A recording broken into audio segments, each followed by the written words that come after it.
Hello guys, welcome back to our channel. We're so excited to have you again. Finally, the governor of Imo State has opened up on those who are behind the attack in the southeastern state of Imo. And you'll be so shocked that it's not what you always have in mind or what you've been thinking. And he has also made mention of the number of persons that have been arrested, though there are no verifiable evidence to that. But we're going to be looking at all that in a jiffy. At the same time, the Benue State governor has vowed never to report any issue of Fulani herdsmen killing in his own state again, but has decided to take this drastic action, which you're going to see as we go through the news. But before we do all of that, if you've not subscribed to our channel, kindly hit on the red subscribe button and also the bell icon so that you can get notification anytime we publish our videos. All right, let's look at the news in detail. Uzodinma, the governor of Imo State, says 70% of the gunmen who attacked the state are not Igbos. He said over 400 people who caused mayhem in the state have been arrested and charged to court. Gunmen had attacked security facilities in the state, including the police headquarters and the correctional center in Owerri, the state capital. In a statement by Oguwike Nwachukwu, his chief press secretary, Uzodinma said most of the suspects are not persons of Igbo extraction. According to him, he said over 400 of those carrying out their threats on the state in the past have been arrested. The good thing is that over 70% of them are not Igbos. We will crush anybody that attempts to cause mayhem or attack Imo people again. Government cannot surrender to blackmailers, hoodlums, and perpetrators of violence. The governor warned those planning to visit the state with any form of violence to have a rethink, as government is more than ever ready and prepared to keep Imo safe and secure. Uzodinma called on the people to go about their businesses without fear of molestation or harassment. What happened in the past weeks will never repeat itself again. Meanwhile, Benue State Governor Samuel Ortom yesterday urged the people of the state to obtain gun licenses from local government area for self-defense. He spoke at an interdenominational church service in the evening at the Chapel of Grace in Government House, Makurdi, to round up a 7-day prayer and fasting program for peace in the state.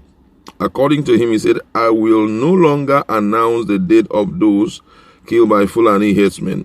Rise up and defend yourself with weapons not prohibited by law, bows and arrows, spears and knives. Get license for guns from local government chairman and use them to defend yourself.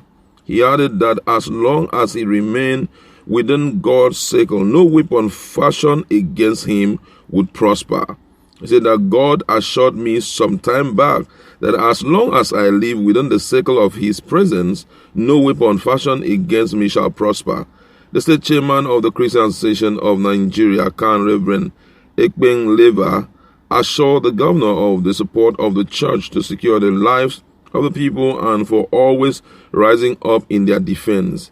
The Can chairman commended the southern governors on their decision to prohibit open grazing in their state, stressing that it was the right thing to do. Intercessory prayers were offered against all social vices in Benue, peace and prosperity of the state, as well as for God to protect leaders at all levels in the state. This two news is really interesting. Now, first of all, looking at Imo State, 400 people arrested. But before now, there had been a lot of talks, about the rampant arrest, rampant arrest of young people in Imo State and in other southeastern states. And most of them, some persons say that they have not returned and all of that. But here the governor is saying that despite all of that has been happening, that 70% of them are actually not from Imo State. not even from, Igbo descent.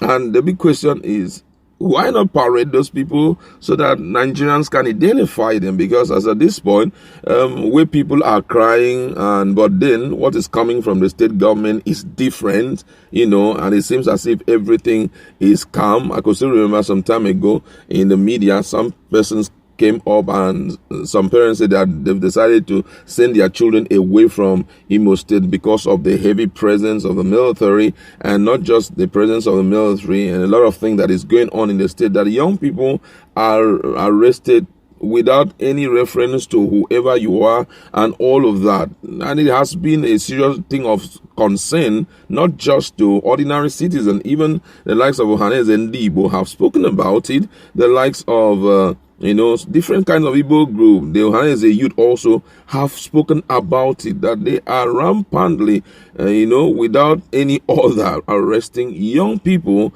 and most of them are being accused of being a part of IPOP. Some are being accused of having intels about ESN and all of that. But here the government now comes out to say that everything is working well. The question is, who are we going to believe? Is it the governor or, the people of the state? But however, he had made some very valid promises that everything is going on very well in the state and the people can go around, do their business and all of that. But then, if you look at what is happening in Benue State, you now realize that the governor is hell-bent to deal with anyone who is out to cause violence, especially if it's from Fulani descent, because those guys have suffered a lot. There was this news report that not less than 100 community have been taken over by these guys, by these Fulani guys. You understand?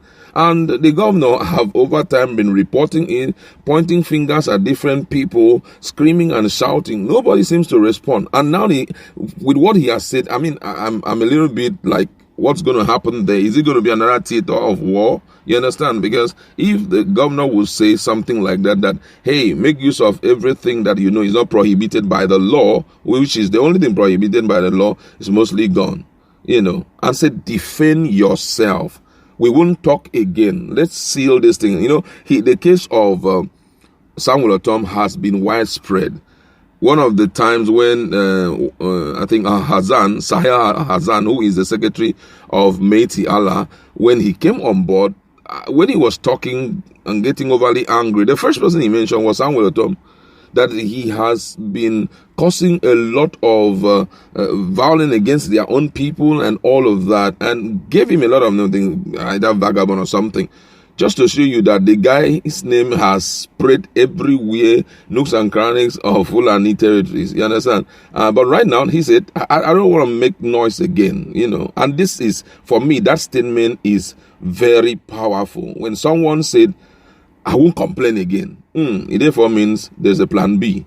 And that plan B has already said it. People, defend yourself. Let's close this case of consistency in attacks on our community and all of that. Fortify yourself, strengthen yourself. But I believe that that's not just the way out, As much as the people are going to strengthen themselves and all of that, control is very important at a time like this. At least I was expecting something like vigilante, and you step out to empower them, because people need to go about doing their business. They won't have to be sitting down and watching out. So I feel that the government needs to payroll these people so that they know, the youths can say, this is my responsibility in my community. I will defend my community no matter what it takes me, because after all, I'm being paid from it. But with what he has said, the Fulanis need to be very careful, because very soon they may hit them so hard than they ever believe.